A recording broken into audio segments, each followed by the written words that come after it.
How's it going, boys? Johnny Superb Man here, and it's time for another NHL 14 improvements video. And this time, I want to talk about deking with speed, using the right stick to deke while skating up the ice. Now, watch a few of these plays. First play is very simple. I'm just using the left stick to skate up the ice without hustling. You can see how he skates up pretty decently. Now here, I'm going to do the exact same thing, but at my blue line, I let go of the left stick. So my player is just gliding right now. He's a lot slower, but he still makes it to the opposing goal line. Now watch this play. I'm going to skate up to my blue line, push the puck out to my forehand with the right stick, and look at my player. He doesn't reach the opposing goal line, and he comes to a complete stop, right? Now I did a few more experiments. We tried it on the backhand. The exact same thing as the forehand, alright? You come to a complete stop. And also, I made sure just to push it out just a little bit, alright? And it's the exact same thing. So, whenever you enable the right stick, your player starts to slow down. And if you want to do a Patrick Kane sifting up the ice trying to deke through defenders,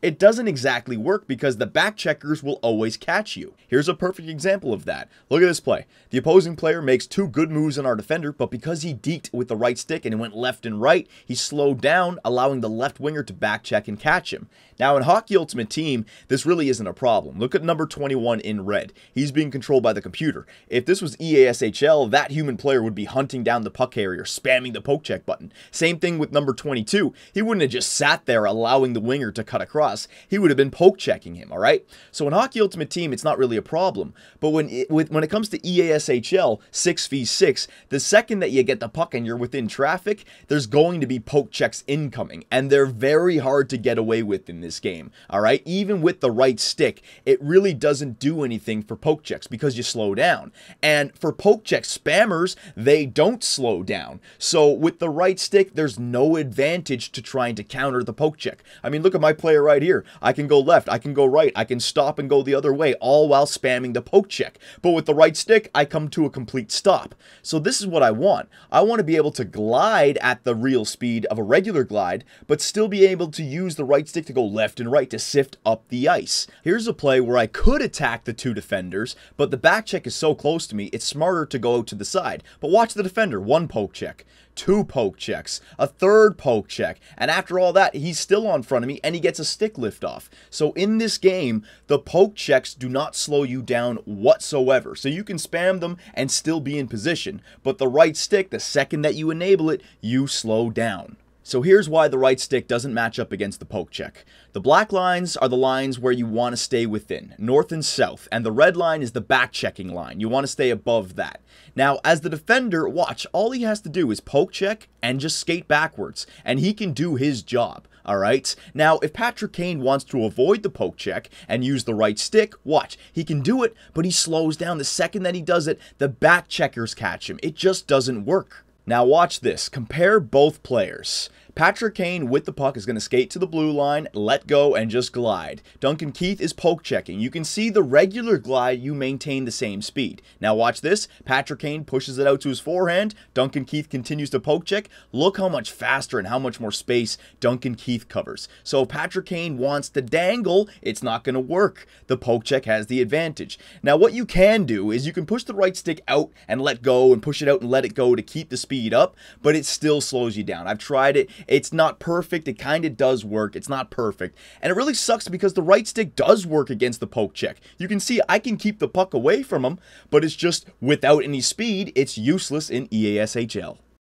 So again, my fix for this would not be to nerf poke checking. I leave poke checking alone, but just make it so that when I'm using the right stick, my gliding speed is the same as if I'm not using the right stick. Keep all the gliding speed the same. That's how I would fix deking with speed, alright? So I want to know what you guys have to say about this. Obviously some positives and some negatives. Some positives, the way I see it, it's a counter to poke check spammers. Now you can get behind a poke check spammer, not just go left or go right, actually get behind them by putting the puck right in the right spot, alright? It's more realistic in a good way. I know I always say that, realistic in a bad way, good way. I think this is realistic in a good way. It would offer up more one-on-one rush battles. You know, you don't have to do a loose puck deke to get through somebody. Now you can just use the right stick and keep your feet moving. It's what Patrick Kane does. Have you ever seen him skate right through the two defense? Not to get a breakaway, but just to sift through and create a play in the offensive zone. It would also make spammers pay for chasing the puck and not the body. Have you ever heard that in hockey? You know, when you're defending, don't look at the puck, look at the player's chest right between your shoulders, follow that and you won't get beat. You know, well, if somebody's poke checking or poke spamming, that, you know, that could imitate them looking at the puck, trying to get the puck loose. So it would make these spammers pay, and also it's not overpowered. I don't want to hear people say, oh, this would be overpowered, people would just be deking. No. This is a counter to poke check spammers. But to counter this, all you have to do is lay a body check. All right? If somebody's coming up, moving the right stick left and right and coming right at you, don't poke check. Go in and body check them. And when they're in this position, they're easily body checked. You know, there's a counter for everything. So this is not overpowered. This is my counter to poke check spamming. And the counter to this would be to lay the body, right? So I don't want to hear that. But some negatives might be some... you know, you might create some more puck hogs. You know, everybody now is a Patrick Kane out there. Everyone wants to try this. Maybe less passing, so that could be a bad thing. Also, defense for some people is already hard enough, so the poke check spamming might actually be a benefit to help, like a handicap almost, to help out people who are new to defense or who have a hard time in defense, because to get a 6v6 ESHL league, you need people who play defense, and it sometimes can be hard to play defense. It can be unrewarding, and anytime someone beats you, you know, it's your fault. So poke check spamming can kind of help with that. And also, Hut would be a joke defensively. I know it's already a joke defensively, but because in Hut, you know, there's not a lot of pressure. The computers rarely poke check you from a distance. So, you know, if all you have to do is go through one poke checker, and that's the human player, and you're really good at it, it might be a joke defensively, right? That's the way I see it. I really want to hear what you guys have to say, because I want to be able to skate while using the right stick simultaneously. And maybe it's only something for 99 overall puck control players or 90 overall puck control players. I don't know, but I want to hear it from you guys. So let me know, and I will see you guys in the next one.